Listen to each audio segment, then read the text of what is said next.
Bonjour tout le monde, un nouveau podcast, ça se passe entre les deux oreilles. Vraiment content des invités qu'on va vous présenter aujourd'hui. Je les ai rencontrés le 4 février à la dernière faculté des Mordus. Ça a été le coup de cœur d'à peu près tout le monde. Un power couple, c'est tellement populaire les power couples. Là, je vous dis qu'on en a des vrais, des gens de cœur, des gens qui sont ouverts aussi. Ils vont vous apprendre plein de choses aujourd'hui, Marie-Christine et Marc. Donc, peut-être on va commencer par Marie-Christine. Peux-tu te présenter un petit peu, nous dire qu'est-ce qui a fait qu'aujourd'hui, tu es une source d'inspiration? Absolument. Bien, merci de l'invitation, Jocelyn, Raymond. C'est un plaisir d'être là aujourd'hui avec vous autres. Faire une histoire courte, dans le fond, les gens me connaissent beaucoup sous le nom de la cofondatrice de la chaîne de restaurants Taizon. J'en ai écrit un livre avec ça. Ou ce que j'ai fondé en 2007 et que j'ai vendu à mon compétiteur en 2013 à travers 7 années là, d'une aventure folle où ce que j'ai ouvert 24 restaurants et que j'ai vendu ça plusieurs millions à mon compétiteur.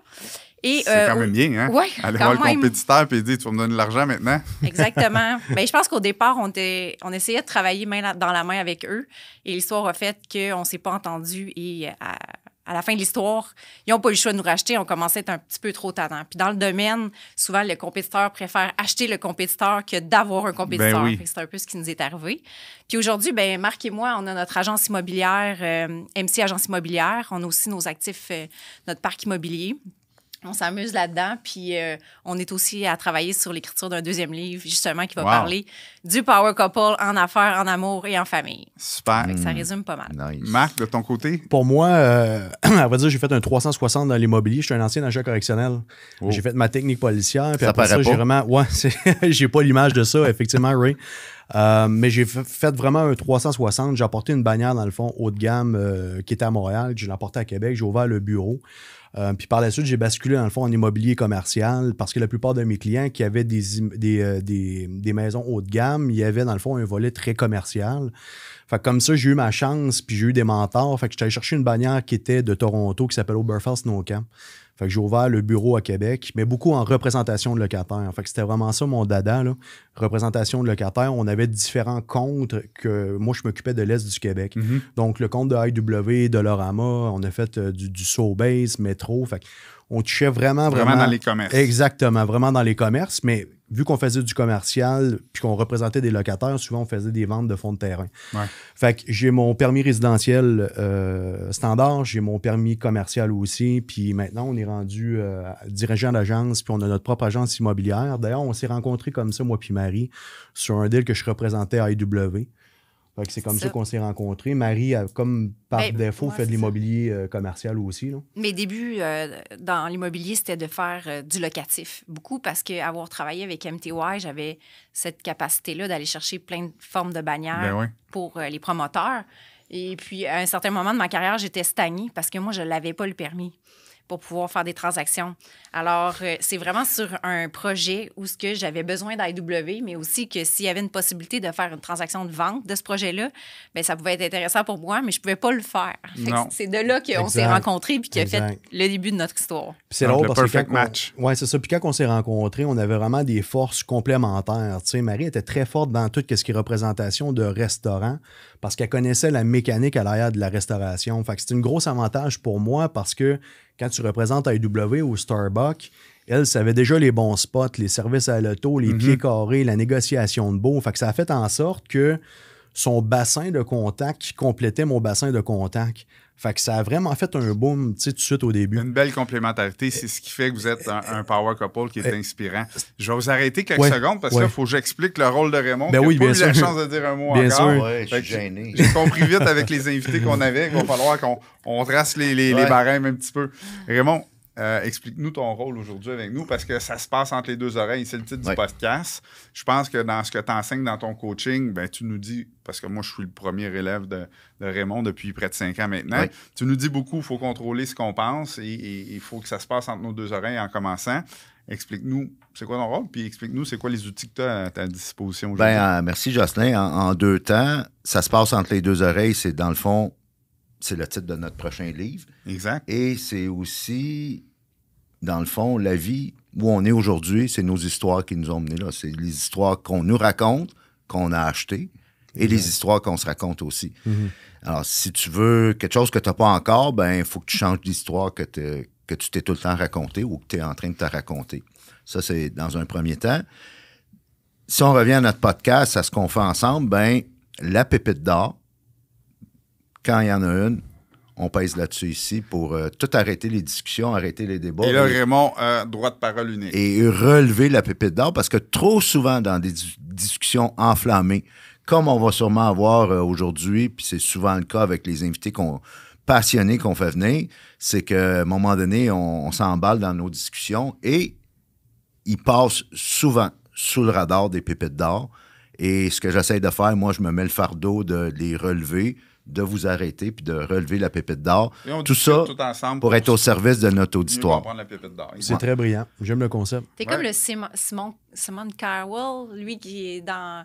Ouais. Le Golden Buzzer, là. Même, genre, on pourrait comparer, ou un Danny Turcotte dans Tout le monde en parle, plus sérieux. Okay. On aime ça. On aime ça. Là, il y a quelque chose que... c'est pas tellement une pépite d'or, mais c'est quelque chose d'intéressant. Je pense que c'est important parce qu'on a un gros auditoire de gens qui sont dans l'immobilier. Exactement. Mm-hmm.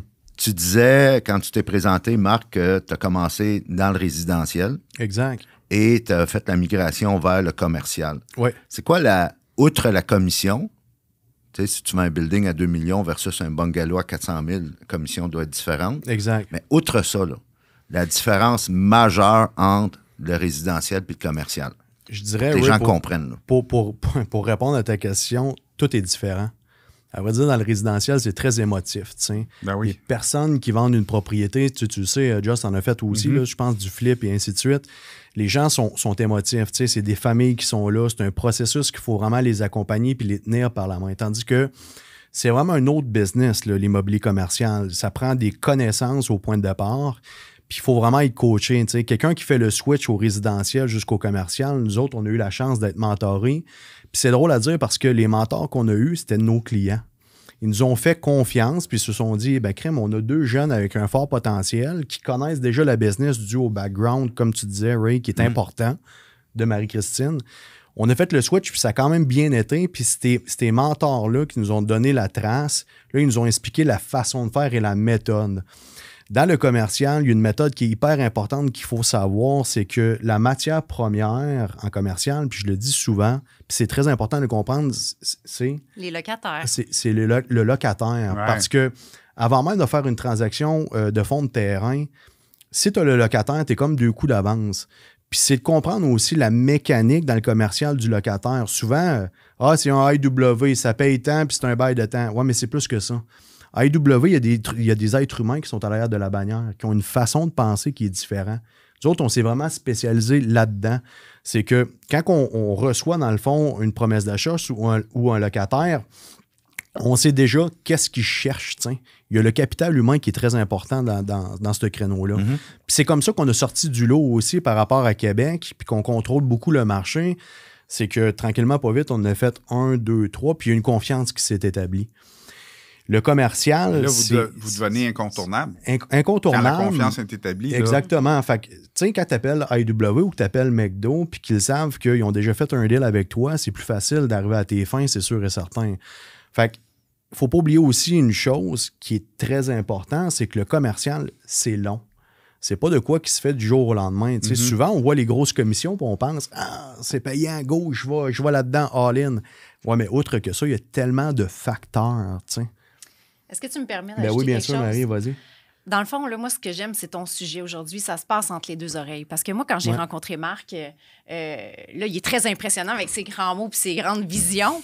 Mais à l'époque, quand on s'est rencontrés au début, il se présentait comme un courtier standard. Hein? Bon, je me trompe pas. 100%, Marie, 100%. Et pour venir sur ce sujet-là, dans le fond, ce que j'ai travaillé avec Marc, c'est de lui donner une vision plus grande que le ça. fameux mindset de voir plus loin, de voir... Puis tu sais, c'est drôle parce que la gente féminine a beaucoup ça. Nous autres, les hommes, on est très dans notre créneau, notre façon de penser. Compartimenté. Compartimenté, un peu contrôlant aussi. Puis Marie, là, c'était comme... a vu le pépite d'or, puis elle s'est dit « Wow, il y a un potentiel. » Je lui ai même dit « Je pense qu'on va faire un homme d'affaires de toi. » Et exact, là, c'est là que ça a pris quelques jours, mais ça a fini par cogiter. Puis un coup qu'il a fait un petit peu abstraction de ses croyances limitantes, il a vraiment réussi à intégrer que, OK, du jour au lendemain, il allait devenir un homme d'affaires. Puis, vraiment, là, moi, je trouve ça extraordinaire de le voir parler aujourd'hui puis de le voir autant assumer ce rôle-là, de voir aussi de où il est parti dans cette vision-là. Est-ce que je me trompe? 0. Puis c'est de s'abandonner dans le processus. Tu te fais dire ça par... Au début, on ne sortait pas ensemble. Nous autres, quand on s'est rencontrés, ça a pris 8 ans avant qu'on devienne un couple. Ah oui? 8 ans. OK, c'est ça. 8 mois, excusez, 8 mois. T'es bon dans les dates. Mais on s'entend. Mais même si on dit 8 mois, c'est quand même long dans le processus, dans le sens que moi, j'avais déjà une idée qui était très arrêtée, très fait envers Marie. Mais elle, c'était pas ça du tout. Là. Fait qu'on a appris, dans le fond, à se connaître au niveau business, puis de savoir aussi nos forces et nos faiblesses, mais aussi familial. Fait que ça a été un processus qui s'est très, très bien fait. Là. Exactement. Puis moi, ben justement, le titre de ma conférence, ça s'appelle « Le pouvoir du why not ». Puis j'en fais aussi dans les écoles, puis c'est sur ça que je travaille. C'est ce qui se passe entre les deux oreilles, c'est de voir qu'est-ce qui nous empêche d'avancer ou d'être meilleur. Souvent, c'est vraiment l'histoire qu'on s'est construite dans notre tête à travers l'image qu'on a de nous-mêmes. Puis c'est vraiment comme ça qu'on travaille en parallèle. Puis moi, de son côté, Marc, ben, il me donne les ailes que j'ai toujours eues, qui était un petit peu difficile à travers les années pour moi de travailler dans des milieux très masculins. L'immobilier, c'est encore très masculin. Et puis, je me permets de travailler en arrière-scène souvent avec lui. Fait que ça fait vraiment là, un duo extraordinaire là, pour ce qu'on fait. Puis juste faire une anecdote, la première fois qu'on s'est rencontrés, moi puis Marie, c'était sur une transaction d'IW, mais c'était dans un spa. Puis la première affaire, quand je l'ai vue, elle m'a déroulé les plans. Ben, elle dit maintenant, tu as un potentiel, tu as un permis. On va travailler ensemble, on va vendre ce spa-là. Je regarde ça, j'ai dit, attends une minute, c'est une transaction de 10,8 millions. Je n'avais jamais fait ça de ma vie. Moi, j'étais encore dans la petite représentation de locataire et ainsi de suite. Puis Marie est comme, tout est possible. Là. Hey Marc, go, on le fait. Là. C'est important d'ouvrir ses œillères à ça puis de dire why not? Pourquoi pas moi aussi? 100%. Là. Puis tu le sais, Just, tu es dans l'immobilier aussi. Puis ton évolution de dire, on va y aller sur 200 portes. Moi, un petit peu comme toi, quand j'ai commencé en immobilier, mon background, l'histoire que je me racontais ne me permettait pas d'acheter des gros immeubles. Fait que là, j'achetais des toutes petites maisons, mais rapidement, des maisons à 120 000, c'était un paquet de troubles. À l'époque, c'était 120 000. Plus d'ouvrages. Moins de potentiel, moins de gains à la fin de faire mon flip avec une maison de 120 000. C'est sûr, je ne la revendrai pas 1,2 million. Fait que, à un moment donné, j'ai commencé à comprendre que c'est moi qui mettais ces barrières-là. Puis ça s'est fait tout naturellement par hasard parce que j'ai évolué. Là. Plus on fait des grosses transactions, plus la qualité du client est augmentée. Parce que les gars l'ont déjà fait. Ils ont déjà traité ce type de dossier-là. Fait que là, tu tombes dans, je pourrais dire, la facilité parce que, premièrement, on ne fait plus nos offres d'achat, c'est par avocat. Fait que là, tu prends moins de risques aussi. C'est les avocats qui se parlent avec une analyse pour le fiscaliste, que c'est eux autres qui se parlent aussi. Fait que tu te déloades un peu des risques, puis les gens se comprennent. C'est beaucoup plus facile. Puis ça, c'est Marie qui m'a appris ça, parce qu'elle me disait, « Hey Marc, on est sur une transaction de 120 millions présentement. » Je dis, « Marie, après 120 millions, à un moment donné, je pense qu'on a topé, on est à Québec. » Elle dit, « Tu sais quoi, tu vas en faire une de 250, puis je vais te supporter là-dedans. » « Ah, ouais. » Bien, 2 semaines plus tard, on avait une transaction de 250 millions qui rentrait. C'est vraiment énergétique, moi, je pense. Puis l'énergie de la femme, c'est différent de l'énergie de l'homme.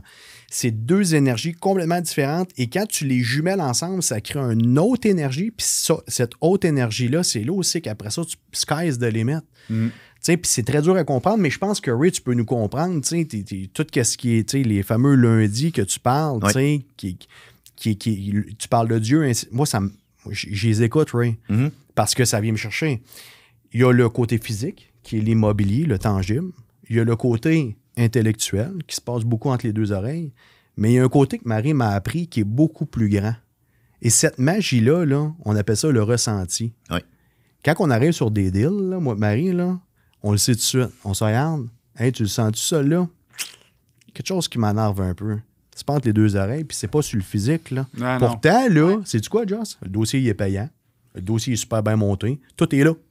Tout est là. Fait que là, je dis à Marie, on fait 250 000 de commission. On va le faire. Non, je le sens pas. Puis à chaque fois, ça fonctionne. À chaque fois, on se dit non. Et tu te rends compte que si tu étais embarqué dans ce deal-là, ça t'aurait empêché d'aller dans un autre deal qui était encore plus aligné avec vos valeurs et avec votre... 100% d'accord avec toi. 100% d'accord avec toi. Moi, j'ai une question pour Marie, mais je vais la préparer qu'elle prenne le temps d'y penser, parce qu'après ça, je vais te challenger sur quelque chose que tu as dit. Parfait. Fait que la question que je vais avoir tantôt pour Marie, c'est ton cheminement de femme d'affaires quand tu as commencé dans l'entrepreneuriat, en particulier dans la restauration, en quoi ça te sert aujourd'hui dans l'immobilier? Prends le temps d'y penser. Parce que là, toi, tantôt, tu disais, quand tu as passé du résidentiel au commercial, le résidentiel, c'est de l'émotion. Oui. Tu n'as peut-être pas dit ça de même, là. Reprends-moi si j'ai mal compris, là. Mais que le commercial, c'est pas de l'émotion. C'est drôle parce que... Parce que moi, je te connais personnellement, on a collaboré ensemble beaucoup en coaching, puis tu es un gars d'émotion. Tu sais quoi? Quand j'ai fait le transfert, dans le fond, en commercial, qui était 100% non émotionnel, flac! Marie m'a dit, Marc, viens-t'en ici, viens t'asseoir sur le divan. Souvent, on fait ça, on ferme la TV, on se parle. Elle m'a dit, voici un excellent créneau dans le commercial. Je dis, pourquoi? Parce que maintenant, tu vas dealer avec ton cœur et des émotions. Et voilà. Tu vas devenir un king dans l'immobilier commercial. Mais il faut faire la différence. On ne gère pas les émotions des clients. Non, ça. Non, exact. C'est pas l'achat qui est émotif.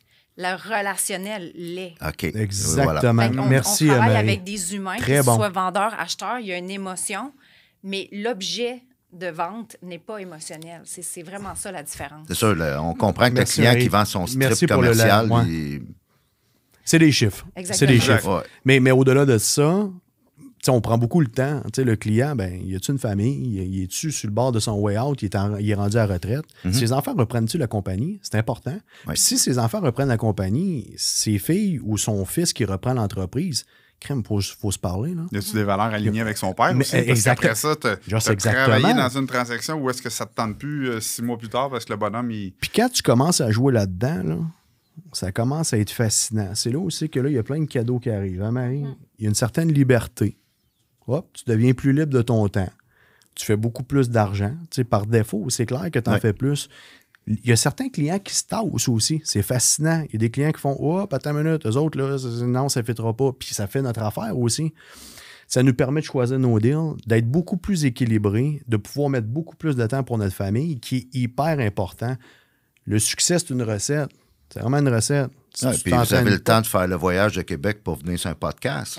Exactement. On avait d'autres choses aussi, là, mais effectivement. Mais tu sais, à l'inverse, on se déplace, on vient vous rencontrer, on redescend à Québec, bien, c'est sûr que notre mindset est meilleur et on est encore plus motivé à continuer parce que de un, on partage nos connaissances avec les gens puis on crée dans le fond une communauté, tu sais. Les Business Week, très bonne idée, Joss. Ouais. Très bonne idée. C'est ça. Moi, j'ai écouté le podcast avec Manu. Puis tu étais là, Ray. C'est génial, là. C'est génial. Ça, vous challengez des idées. Vous devenez une famille. Fait que ça vous... On est bien plus fort à la gang. Ouais. Quand on fait des transactions immobilières, l'argent, c'est une énergie financière. Mais quand on fait ce genre de choses-là, c'est une énergie pour l'âme. Là. C'est complètement un autre genre de revenu, mais ça en est un quand même. Exact. Puis tu sais, je pars de loin, là, Joss. Là. Moi, là, j'étais le gars contrôlant de chiffres, de très arrêté. Tu sais, quand je dis que Marie m'a sorti de ma zone de confort, on s'est mariés au Costa Rica devant un chaman. Puis à cette heure, Marie me dit, tu sais quoi, Marc, t'es rendu un chaman de l'immobilier parce que tu travailles avec les énergies. Hein, OK, je veux dire, on est rendu ailleurs. Mais ça fonctionne. Ah oui. Puis ça fonctionne. Mais c'est ça le but, hein, c'est que moi, je dis souvent aux gens, puis tu sais, là, on parle spiritualité beaucoup, puis il y a beaucoup de gens qui ne sont pas encore assez à l'aise de discuter de ça, parce que tu as l'Église avec les curés, tu as l'Église aussi, une communauté, tu as les chamans, tu as la spiritualité, tu as tout ça, puis les gens suivent pas ça. C'est un peu tabou. Ils touchent, mais... Moi, Joss, ça a changé ma vie. Là. Ça a complètement changé ma vie. Puis ça a changé ma vie, puis ma relation avec ma propre conjointe. T'sais, on était en amour physique, on était en amour mental, mais là, on est en amour spirituel. Nos deux connexions sont vraiment interreliées. Ce qui fait en sorte que quand on fait un deal, puis qu'il arrive une catastrophe où ça va pas bien, c'est pas grave. On va se parler. Mais quand j'ai connu Marc, il n'était pas à ce niveau-là encore. Mais je voyais vraiment qu'il avait le potentiel de devenir à la même énergie que moi. Même vibration, ça serait vraiment le bon mot. Là. La même fréquence, bref. C'est comme une station de radio. Hein, si tu te mets à une certaine station, c'est parce que la fréquence, c'est celle-là. Puis quand que tu changes de station, c'est parce que tu as une autre fréquence. Bien, c'est la même chose. Quand que la personne à côté de toi résonne le même genre de fréquence, bien, c'est là que c'est vraiment efficace. Fait à nous deux, là, en ce moment, on est au maximum power qu'on peut avoir. Je réfléchissais ce matin, puis moi et ma conjointe, on travaille aussi ensemble. On a des business ensemble, on a la famille, puis on a beaucoup de projets ensemble.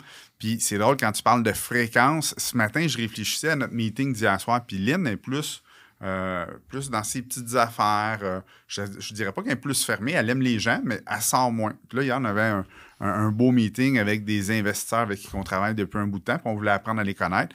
Fait qu'on s'était assis là, puis ce matin, je réfléchissais à comment ça avait été. Puis là, je me disais, ben c'est le meilleur partenaire de vie possible, c'est la meilleure partenaire de famille possible, et en affaires, c'est la meilleure partenaire. Mais en plus de ça, hier, on était tellement sur la même fréquence exact. Que ça a fait connecter l'autre couple à nous autres. Fait que des gens qui avaient strictement une relation d'affaires sont presque instantanément devenus des amis. Pourquoi? Parce qu'on se complétait dans tout ce qu'on disait. Puis ça, cette énergie-là, Joss, est intense. Les gens la ressentent. Ben oui, le couple qui était là a passé une belle soirée parce que notre énergie était le fun.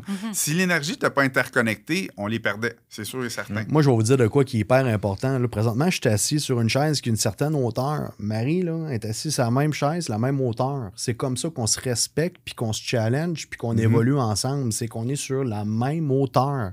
Il n'y a pas quelqu'un plus haut que l'autre. Là. C'est pas ça. Là. Puis des fois, ben je m'en vais au bat, je règle le dossier puis tout, puis à la dernière minute, ça va pas bien et ainsi de suite parce que je sais pas, j'ai pas de locataire ou je perds un locataire. Marie, là, des fois, elle vient juste sur le divan et elle me dit « Hey Marc, sais-tu quoi? Là, abandonne le projet pour asseoir puis confie. Demain, ça va aller mieux. » Mais juste ça, là, ça fait en sorte que le lendemain matin, je suis capable de fermer une transaction. Dis sur la bonne vibration, on s'entend? Exactement. Dis sur la bonne vibration, ça change tout. Puis c'est là que tu sais que tu es bien accompagné. 100%, Joss. Que ça soit en couple ou en partenaire d'affaires, c'est la même chose. Hein? Le respect, la bonne vibration, puis dire avec les bons mots tout le temps, c'est sûr que c'est une recette à succès. 100%, 100%. En passant, ça a l'air super beau, mais on a nos downs. On a nos épreuves. On a passé à travers d'une maladie. Toi aussi, tu vas bricoler dans le garage. Ben voyons donc. Ça serait... Je vais être honnête, c'est pas sa force, le bricolage. C'est pas sa force, mais à l'inverse, moi, je suis artiste de peintre. Fait que je descends au sous-sol, puis Marie, ben, elle m'a aménagé un super beau studio. Elle dit, prends la place, Marc, amuse-toi. T'sais. Mais le petit 1h30, 2 heures que je fais, je remonte en haut, ben, j'ai changé mon mindset. Puis ça fait, ça fait du bien. C'est tellement important, ces bouts-là. Puis respectons aussi, on a nos bulles, là. Il faut comprendre, là. On est 24 heures sur 24 ensemble, on fait du sport ensemble, on est très, très, très souvent, mais on a nos petits à côté, puis on les respecte aussi, puis on les établit aussi. Je veux qu'on revienne en arrière. Oui, bien sûr. On est parti sur une track, là, puis c'est bien intéressant. Mais toujours, vous observez notre auditoire qui est pas mal intéressé par l'immobilier. Oui. Il y a un dénominateur commun, la plupart des gens qui font de l'immobilier, que ce soit comme courtier, peu importe le champ d'expertise, ils deviennent, la plupart, en tout cas c'est à souhaiter, entrepreneurs en faisant de l'immobilier. Ce qui est particulier avec toi, Marie, c'est que tu étais déjà une entrepreneur accomplie quand tu as commencé à faire de l'immobilier. Qu'est-ce que ça change, puis qu'est-ce que tu transportes avec toi comme force, comme habileté, comme attitude, basée sur... tiré de ton passé, là, de ton parcours? Ben, tu sais, moi, je suis une self-made entrepreneur. J'ai appris de zéro, puis des fois même à la dure. Là, j'ai embarqué dans des groupes d'affaires qui étaient déjà associés. J'étais la seule femme là, dans ces groupes-là. Fait que, tu sais, j'ai appris à prendre une petite place pour observer puis être autodidacte de ce que je voyais. C'était un groupe qui était quand même assez performant, je dirais, puis qui avait aussi des outils. Et le livre qu'ils m'ont partagé le jour où j'ai eu ma première cohorte d'employés puis que j'avais aucunement le contrôle sur eux, je me suis rendu compte que j'avais une lacune au niveau relationnel, tu sais, la ressource humaine. Et ils m'ont donné une copie du livre de Dale Carnegie, Comment se faire des amis, ou How to make friends and influence people. Et vraiment, à ce moment-là, ça a changé ma vie parce qu'à partir de cet outil-là, j'ai bâti l'entrepreneur que j'allais devenir. Puis c'est un entrepreneur relationnel. Alors, quand on est une maman de plusieurs franchisés, de plusieurs employés, c'est avec ça qu'on réussit à être efficace puis à être performante. Puis, quand la vente a eu lieu, puis qu'après ça, je suis tombée dans le domaine de l'immobilier, c'était mon meilleur atout, mon meilleur outil. C'est de travailler le relationnel. De travailler avec acheteurs, vendeurs, d'être capable de faire des stratégies, d'avoir des relations solides et à long terme. Puis quand j'ai rencontré Marc, dans le fond, une des qualités que je voyais dans cet homme-là, à la base, c'était ça. C'est sa capacité de communication puis son relationnel très fort. Fait que je me disais, si moi, je jumelle cette force-là avec la sienne, oh my God, on va être des bombes, là. Ouais. Fait que, tu sais, c'est vraiment...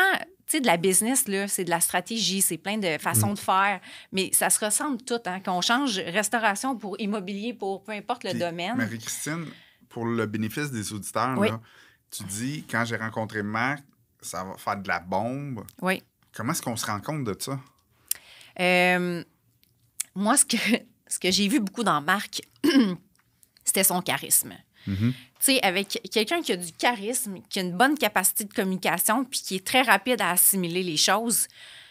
Tu sais, après avoir eu plusieurs franchisés, plusieurs employés, j'ai une facilité de détecter si quelqu'un va être performant ou pas. Mm-hmm. Et tout de suite, quand je me suis mis à travailler avec lui, j'ai vu ce potentiel-là, puis je me suis pas trompée parce que jusqu'à date, dans tous les gens que j'ai coachés ou que j'ai aidés ou que j'ai mentoré, c'est vraiment mon meilleur. Je dis souvent que c'est mon meilleur élève. Là. Il n'aime pas ça, là, mais c'est vraiment vrai.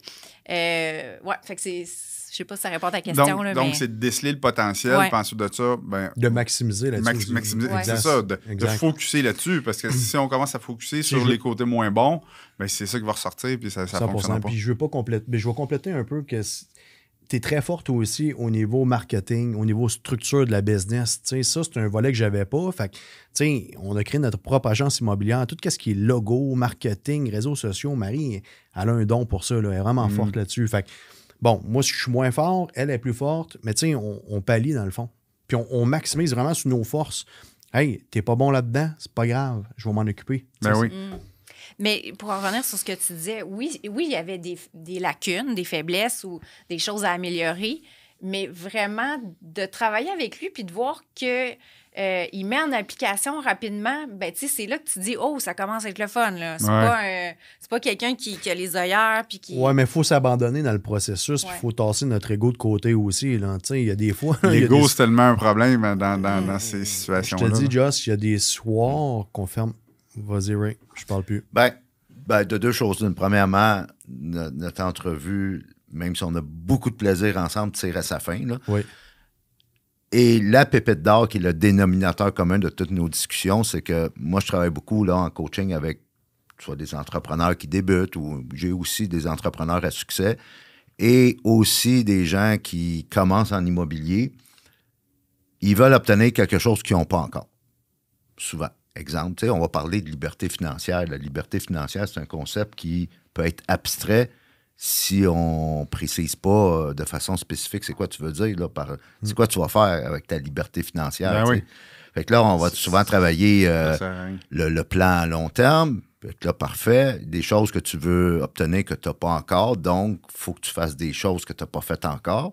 Mm-hmm. Et ça implique des gens. Puis ce que j'ai aimé de nos discussions aujourd'hui, c'est que les gens, les humains, c'est central dans toutes les aventures, dans tous les projets que vous avez en ce moment puis que vous avez eu dans le passé, là. Fait que, puis moi, je dis tout le temps, tu sais, je vais prendre une cliente à un moment donné, puis il va faire ses objectifs à long terme, puis là, on regarde ça, puis je dis, ça va impliquer des gens. Là, on va dire, ah oui, c'est vrai. Ça va impliquer du relationnel, ça va impliquer, il va falloir que tu parles à ce monde-là. Ça va impliquer que, oui, il faut que tu te connaisses en premier, là, ta fondation, tes valeurs, puis ainsi de suite. Mais en même temps, il faut que tu parles à du monde. Puis souvent, ils ne le réalisent pas. Puis ce que je trouve beau dans votre business, dans votre écosystème, dans votre famille, dans tout ce que vous faites, c'est que l'humain est central. C'est tellement important que ce soit. Là. Ouais. Parce que si on revient tantôt, tu sais, l'énergie... la fréquence, la vibration, s'il n'y a pas d'humain, il n'y en a pas. Exact. Il n'y a personne qui les ressentir. Il y a pas de... 100% d'accord. Si on vous donnait chacun 2 minutes là, pour le mot de la fin, on parle beaucoup à des entrepreneurs, à des gens qui veulent se libérer financièrement, à des gens qui cherchent à passer au prochain niveau, qui cherchent à s'améliorer, améliorer leur sort, améliorer leur vie. Qu'est-ce que vous auriez comme mot de la fin à leur dire, chacun à votre façon? Bien, moi, j'en suis quelques personnes en coaching, là, puis ce que je trouve toujours la lacune des gens, c'est qu'ils n'ont pas de vision claire. Tu sais, des fois, le chemin, là, il n'y a pas besoin d'être clair, mais si le end final est vraiment précis, Mais la vie va t'amener à la bonne place. Fait que je pense vraiment que c'est ça le plus important. Peu importe ce que tu veux dans ta vie, si ta vision est claire, tu vas arriver à tes fins. Puis ma phrase préférée, c'est « Hold the vision, trust the process ». Après ça, abandonne-toi au processus, puis ça va bien aller. Merci, Marie. Ouais. Merci beaucoup. Moi, je dirais, pour compléter, là, ayez une vision, mais faites-la avec cœur. Avec le cœur. Le pouvoir du cœur, Marie m'a enseigné ça, c'est très fort. Il y a autant de neurones dans le cœur que dans le cerveau. Faites-le avec cœur. Prenez un chemin, mais il faut que ce soit vraiment un chemin qui vous passionne. Vous allez avoir le couteau entre les dents, vous allez avoir un surplus d'énergie parce que vous allez y aller avec passion. Exact. Puis ça, c'est hyper important. L'autre chose aussi, prenez le temps. Prenez le temps. Je trouve qu'avec les réseaux sociaux, on est tout le temps go, go, go, go, go, go, go. Prenez le temps, que ce soit même avec les clients, prenez le temps de les connaître. Ça revient beaucoup à l'humain aussi, mais je trouve que la vie va vite. On boucle trop vite. Hein? On boucle trop vite. On a 1 heure pour se rencontrer. Non, on se rencontre la première fois. Il faut qu'il y ait du temps. Il faut qu'il y ait du temps. Il faut que ça processe. Il ne faut pas qu'on soit pressé pour la prochaine étape.